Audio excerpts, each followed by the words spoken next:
유나가 죽었다. 임태선 회장은 병원에 도착했습니까? 유나랑 무슨 일이 있었어? 사실대로 얘기하면 너 빼줄 수 있어. 지금 내가 뭐 했다고 생각하는 너 거야? 얘기해야 돼. 사랑하는 사람이 죽었어요. 그것도 내 딸이 죽였다는 의심을 받으면서 재판을 하고 있고. 정말 기억이 안 나요. 그날 무슨 일이 있었는지 꼭 알아야겠어. 김동명 말이야. 그 친구가 사건 당일 CCTV 간직하고 있어. 증거로 신청합니다. 최 변호사님, 제발 나 좀 도와줘. 피고인 박윤아 씨를 살해했죠. 이해했습니다. 찾았어. 사고 현장 영상 봤다. 무조건 막아야 됩니다. 난 당신 돈 주고 고용했어. 우리 딸아이 미라의 인생을 한번 생각해봐요.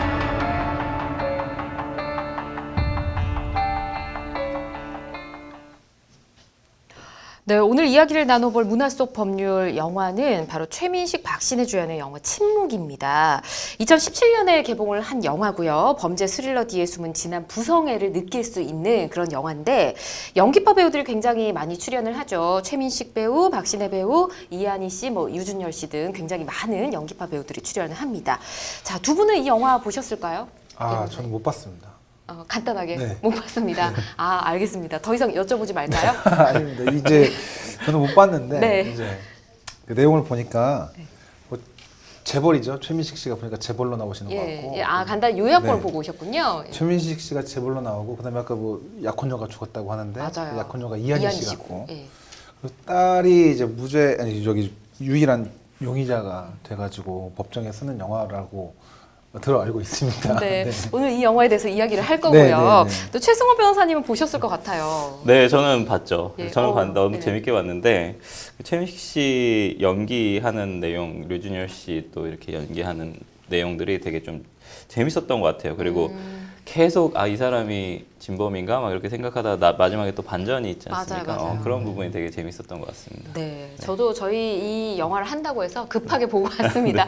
굉장히 집중해서 잘 보고 왔는데 사실 이 영화는 2013년에 개봉된 이 페이싱 감독의 중국 영화 침묵의 목격자를 리메이크한 영화라고 합니다.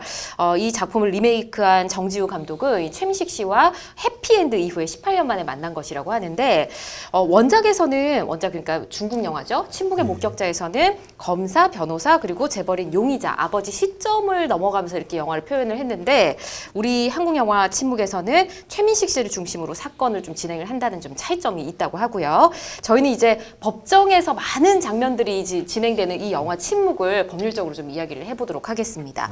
자, 먼저 재판 중에요. 검사가 최민식 씨를 배우를 도발을 하고 소란이 좀 일어나게 되는데 그때 판사의 말이 있습니다. 진정하지 않으시면 감치 조치합니다. 하는데 감치라는 단어를 좀 알고 넘어가면 좋을 것 네, 같은데요. 감치라는 단어는 듣자마자 약간 느낌은 오죠. 근데 뭐 감. 유치장, 뭐 가둬서? 예. 가둬서 둔다 이런 예. 느낌 같잖아요. 맞습니다. 그러니까 법정에서 소란을 피우거나 판사는 이제 법정의 질서를 유지할 명령할 수가 있거든요. 네. 조용히 하세요, 나가세요 이렇게 할 수가 있는데 또 뭐 그런 것들을 어기거나 네. 그리고 또 뭐 녹음 녹화가 안 되거든요. 법정에서는 재판장의 허가 없이는. 예. 그래도 몰래 녹음하고 있다거나 이럴 때 이제 재판장이 어떤 명령을 내리죠. 하지 네. 말아라고. 근데 거기 위반할 경우에는 20일 이내에 감치에 처할 수가 있고요. 감치는 말 그대로 이제 유치장 같은데, 예. 네, 유치장 같은데 가서 뭐 계속 이제 가두어둔 상태에서 20일 이내면 꽤 길게 감치가 가능하네요. 네, 많이 가고 100만 원 이하의 과태료에 처해질 수도 있거든요. 네. 그리고 이제 다른 사건으로 인한 뭐 구속이나 뭐 형의 우선해서 집행되는 거고, 네. 그 이제 감치 중에는 다른 사건으로 인한 구속 및 형의 집행이나 피감치인이 당사자로 되어 있는 심판 사건의 소송 절차는 정지됩니다. 그렇군요. 알겠습니다. 감치라는 단어에 대해서 좀 자세히 알아봤고요. 자, 그리고 영화 중간에 결정적 증인을 확보한 검사가 재판 중에 재정 증인을 신청을 합니다. 영화를 보면서 이 단어가 궁금했는데 저 나름대로 뭐 생각은 해봤거든요. 그 맞는지 우리 최 변호사님 답변 들어보고 한번 평가를 해볼까 싶습니다. 제가 뭐 있을 제자에 예. 그 공판정 정자 이렇게 네. 해서 뭐 재판정에 있는 증인이란 뜻이겠죠. 아, 그렇죠? 맞춘 네. 것 같아요, 제가. 네, 그렇죠. 그렇게 생각하시고 계실 거라고 저도 생각을 했습니다. 네. 네, 어쨌든 증인 신문을 함에 있어서는 법원이 증인은 채택 결정을 한 다음에 네. 신문할 장소에 출두를 시켜서 오라고 나와라 한 다음에 증인 선서를 하죠. 네. 증인 신문 할 때 증인 선서를 한 다음에 신문을 하게 되어 있는데요.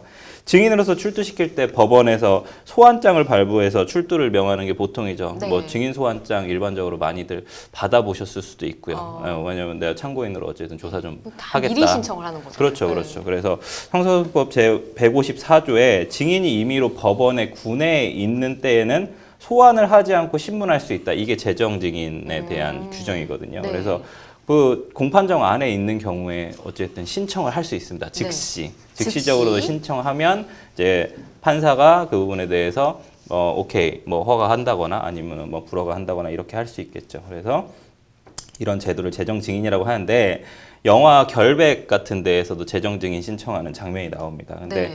실제 재판에서는 재정 증인을 신청하는 경우는 거의 없어요. 아, 그래요? 왜냐면 다 미리미리 하고 우리나라는 또 많은 국민들이 생각하시면 구두변론주의가 원칙이긴 하나 실질적으로는 서면 재판을 하는 경우들이 거의 대부분이에요. 그러면 공격 방어에 대한 기회를 보장해야 되기 때문에 네. 실질적으로 상대편한테도 투명하게 공개를 해서 하는 거죠. 이렇게 갑자기 서스펜스하게 나 증인 신청하겠습니다. 이런 내가 거는 결정적 증거가 그렇죠. 있어. 이게 안 그러면 이제 되는 상대방도 반대 신문을 해야 되는 상황인데 상대방 변호사도 준비가 안 되어 있을 수 있고 검사도 준비가 안 되어 있을 수도 있기 때문에 사실상 재정 증인을 뭐 허가하는 경우도 매우 이례적이고 실제로 신청하는 경우들도 되게 이례적이라고 볼 수 있습니다. 그렇군요. 그래서 하지만 영화에서는 결정적으로 재판을 뒤집을 수 있는 카드로 네.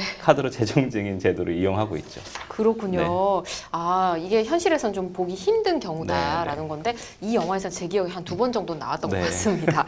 자, 법정 영화다 보니까 누군가의 죄를 밝히기 위해서 결정적 증거를 찾기 위해서 다들 공공분투를 하는데 최민식 배우의 비서 역할로 나오는 분이 결정적 증거인 CCTV 요걸 좀 찾기 위해서 CCTV 업체를 그냥 차로 들이받습니다. 이러면 안 되는 거잖아요, 당연히. 그렇죠? 그렇죠, 안 되죠. 네. 네, 야간에 깜짝 놀랐어요. 그렇습니다. 예. 야간에 뭐 건조물을 손괴하고 그다음에 들어가서 절취하는 경우는 특수절도라고 해가지고 일반 절도보다 강하게 처벌하고 있거든요. 네.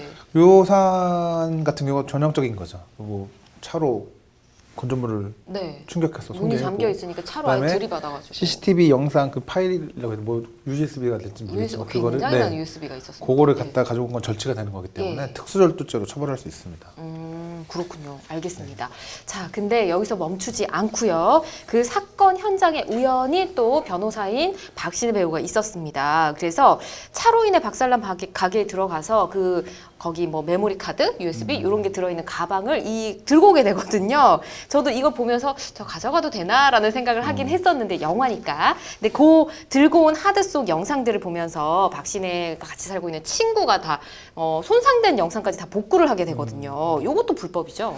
그렇죠. 뭐 가게 주인의 물건은 허락받지 않고 가져간 거기 때문에 당연히 네. 절도죄가 해당될 수 있고 방금 배 변호사님 말씀하신 것처럼 특수절도죄 야간에 들어갔기 때문에 특수절도죄가 될 수 있겠죠. 그래서 일반 절도죄 같은 경우는 6년 이하의 징역 네. 또는 1천만 원 이하의 벌금으로 처벌되고 특수절도죄 같은 경우는 1년이 넘는 노역 복무를 하거나 혹은 1년 이하의 징역형으로 10년 이하의 징역형으로 처벌하도록 규정이 되어 있고요. 특수절도죄는 벌금형이 없습니다. 그래서 상당히 무거운 처벌을 받을 수 있고요. 그다음에 물론 어떻게 처벌되느냐는 초범인지 여부나 뭐 동종범죄가 있는지, 동종범죄의 전과가 있는지 아니면 집행유예 기간 여부인지, 누범 기간인지 혹은 아니면 뭐 반성의 정도, 피해 금액 혹은 고의과실 여부에 따라서 형량이 달라질 수 있습니다.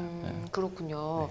자, 그리고 조금 전에 저희가 얘기했던 CCTV 영상, 훔쳐갔던 영상이 사실은 불법으로 찍은 거거든요. 영화에서 가수로 나오는 이한희 배우의 스토커인 광팬이 있는데 그 유준열 씨인데 유준열 씨가 이한희 씨 그 동선마다 CCTV를 설치를 하게 됩니다. 네. 그래서 거기서 얻어진 영상이라서 이게 어떻게 보면 스토킹을 목적으로 불법적으로 CCTV를 설치한 경우인데 이것도 법적으로 문제 있잖아요. 당연히 있죠. 그쵸? 네.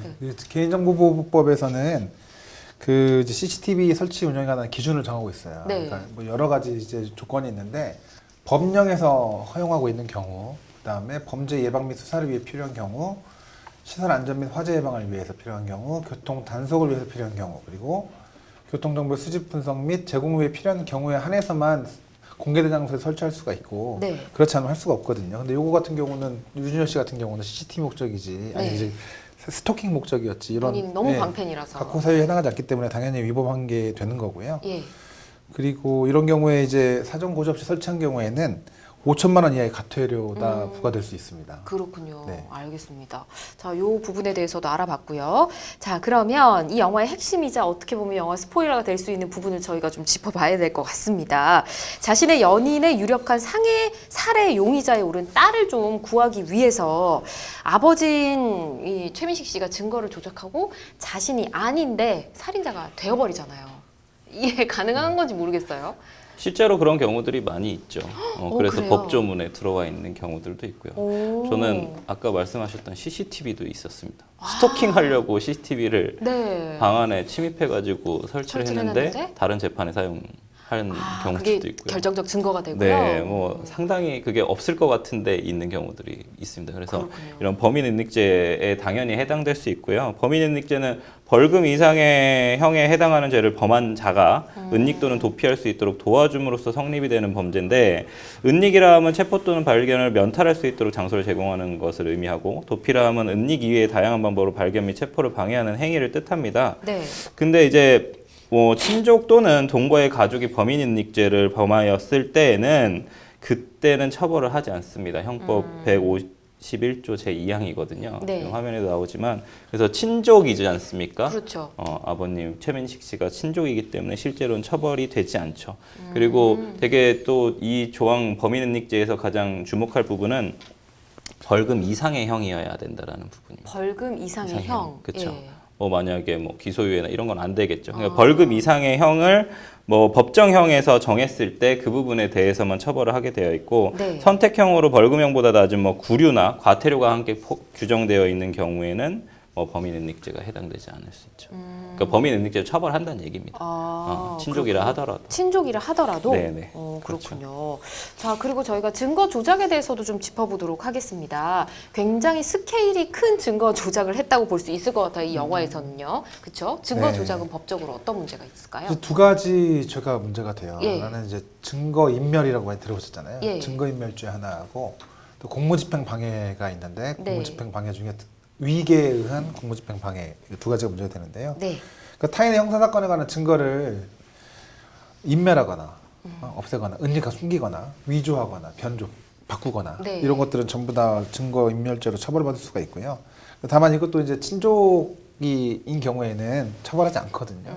이 사건 같은 경우는 이제 증거인멸죄로 처벌은 안 되겠지, 친족이니까. 네. 그래서 이제 위계에 의한 공무집행 방해가 문제가 될 수 있는데, 그 위조된 증거, 허위 증거를 제출한다고 해서 무조건 성립하는 건 아니고요. 예. 예, 그것도 이제 왜냐하면 수사기관은 공정하게 심사를 할 의무가 있잖아요. 조사를 해가지고 사실 팩트 파인딩을 할 의무가 있기 때문에 네. 불충분한 자료를 줬더라도 이게 뭐 공무원이 제대로 안 보고 수사기관이 불충분한 심사에 따라 가지고 한 경우에는 속지 않았기 때문에 네. 이제 위계에 의한 공무집행 방해죄가 성립하지 않고요.